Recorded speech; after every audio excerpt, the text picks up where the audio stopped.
Hello there. Oh man, I feel like I haven't been on in a long time. I don't know when the last time I was on, but I feel like it's been a minute. So, welcome back. Excited to be back. I hope that my Wi-Fi cooperates with me today. At any rate, for those that don't know, my name is Terry Tobin. I am honored to be before you. Um, I bring great news also. I I actually won an award over the weekend, and yeah, let me just show you. Let me just show you. The Intercontinental Music Awards was this weekend. It is essentially designed to bring all the cultures together through. It should come up here in a second. Okay, there was a little issue with me trying to upload that. At any rate, it should come at any point. Intercontinental Music Awards, of course, awards are given various categories, various countries, and I was nominated for North America R&B, and your girl won. I'm just so I was floored when I saw my name come up. Well, what's crazy though is I set myself up thinking, okay, I got up early enough um to do like my trial run, make sure that my audio was good, or at least so I thought. When it came time for me to do my acceptance speech, she couldn't hear me. So I had to do some troubleshooting real quick so she could hear me. And I was so discombobulated, with trying to get the audio right and make sure my camera's good. And I'm trying to record with my phone so that I could share it with my family. And yeah, it didn't quite go the way I had hoped in terms of my acceptance speech. However, I would like to give my acceptance speech now, since we're all here, and since I have it. Um, so anyway, yeah, shout out to Intercontinental Music Awards. It's definitely an amazing experience. To be acknowledged in itself is reward enough for me, but to also be selected as a winner in the category was definitely mind blowing.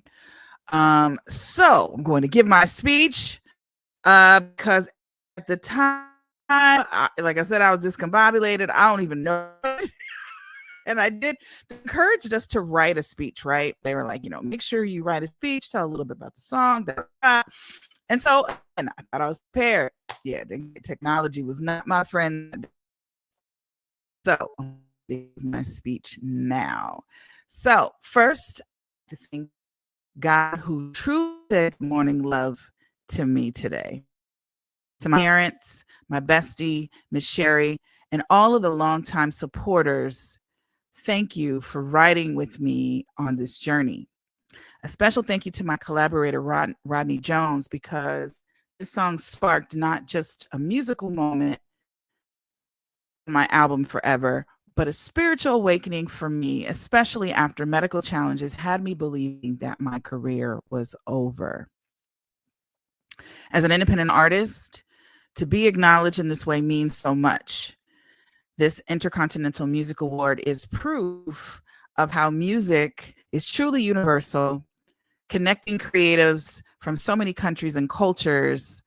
I am humbled and honored in this way. Thank you, ICMA, and the jury for this honor. I leave this to all creatives and independent artists at the sound of my voice. Keep dreaming, keep shining, and look at yourself in the mirror and say, good morning, love. Thank you. Woo. That's what it was supposed to sound like. But that's not what that's definitely not what it was giving on that day. But again, I am truly honored to have been able to participate and to be honored in this way. As an independent artist, oftentimes you feel like you're just kind of putting music out to the abyss, and it never, you don't know if people are actually paying attention. So for this to be an international award and the jury be for all from all over, it really means the world. So that was part of my weekend. um I also, let's see, what else did I do this weekend? Let's see. What did I do? I don't even know that I don't even really know that I did a whole lot. Of course, I'm still I won't say I'm recouping from my East Coast dates. I do have some more dates coming up, so I've been um working on those shows, and still dealing with some medical stuff that I'm gonna have to address at some point. But in the meantime, I'm gonna keep moving. Um, the thing that keeps me going, even in the midst of pain and all kind of stuff, if you pay close attention, you might even see me kind of flinch from spasms that I have. Um, but at any rate, it's not gonna stop me. I'm gonna keep going. I was just talking to somebody this morning, and I was like, you know what? Yeah, it sucks. It's definitely not comfortable, but if I have to be wheeled out on stage, I am still going to do this. Part of it is like I always say this, that it is my um, patient, but it's really my therapy and it's my outlet, and I thank God for it, because without it, I don't know that I would be as sane as I am. And I know for some people, they may not agree with my own assessment of my sanity. However, I believe I'd be in worse shape if I didn't have music to fall back on. I am working on some new music, and that's what I was doing this weekend, working on a new project that I won't speak on just yet. Working on a new project, working with another artist on her project, and then kind of trying to figure out how I'm going to package what was supposed to be volume two of Forever. Um, I had some, I won't call them leftovers, but they were songs that didn't make it to the first one because there was so much, I just had so much material. It took me 11 years to finish, and there was a lot of love songs that got left off. And I didn't want the album to be solely songs. So I'm thinking volume, if you will be love songs. I keep talking about the fact that I want to be a part of the movement that brings love songs back. And so I think volume two just might be the vehicle for that. So more about that to come.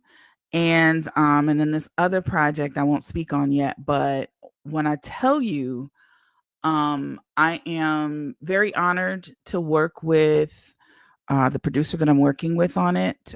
He's definitely what I consider to be, a genius of our generation.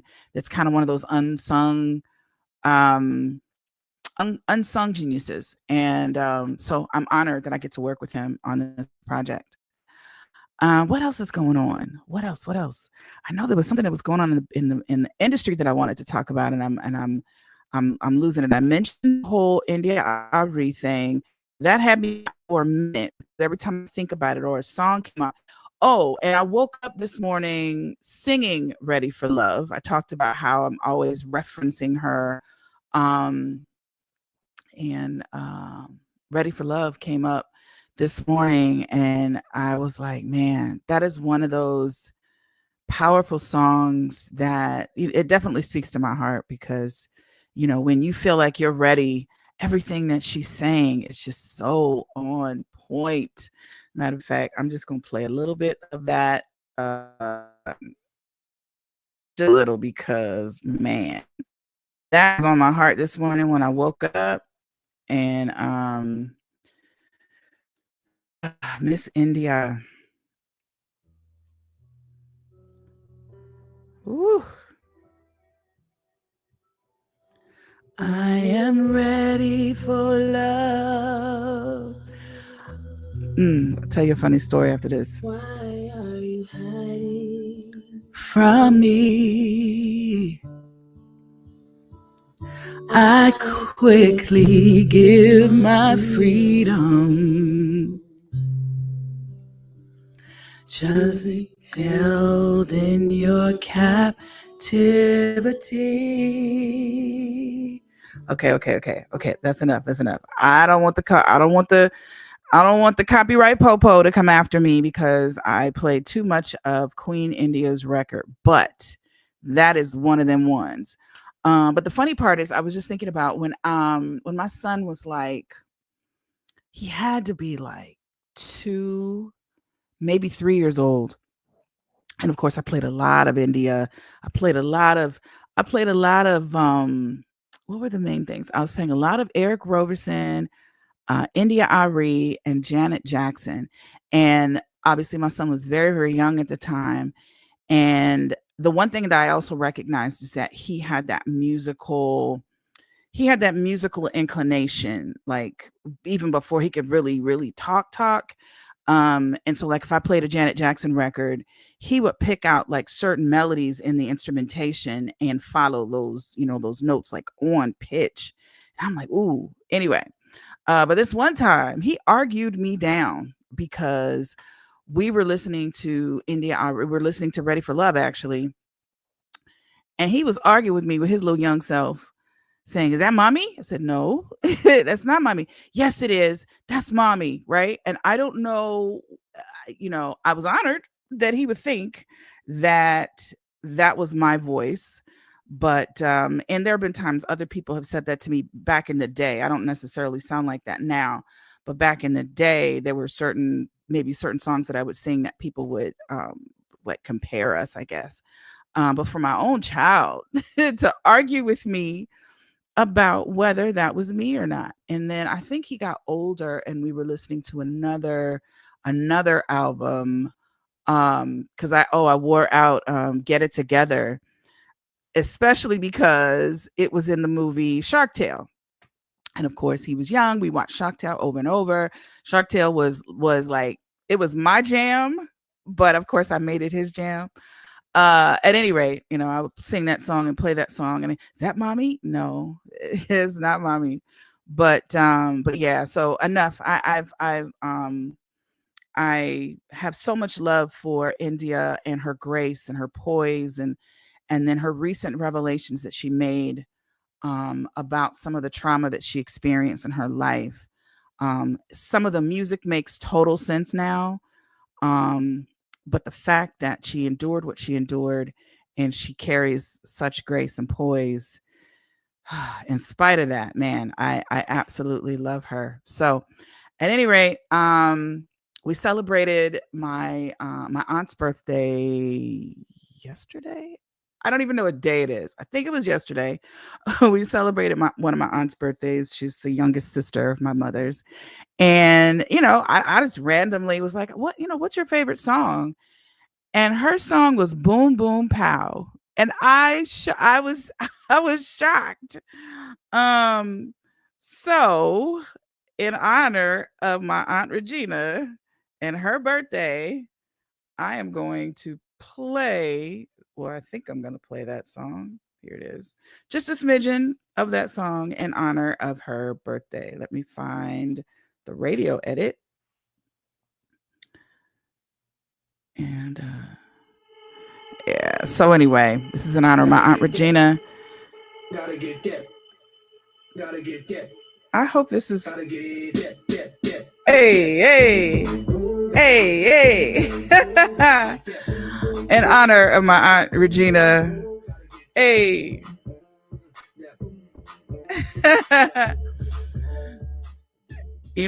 Again, music, like I said in my speech, music is such a universal language. And I know for me, I have an eclectic taste. Um, I literally could go from Barbara Streisand to Kendrick Lamar in 1.2 seconds. Not to mention there's some ratchet music that I like secretly that I probably never say publicly, but there's times that I actually indulge. And I just love it all. And again, without music, I don't know where I'd be.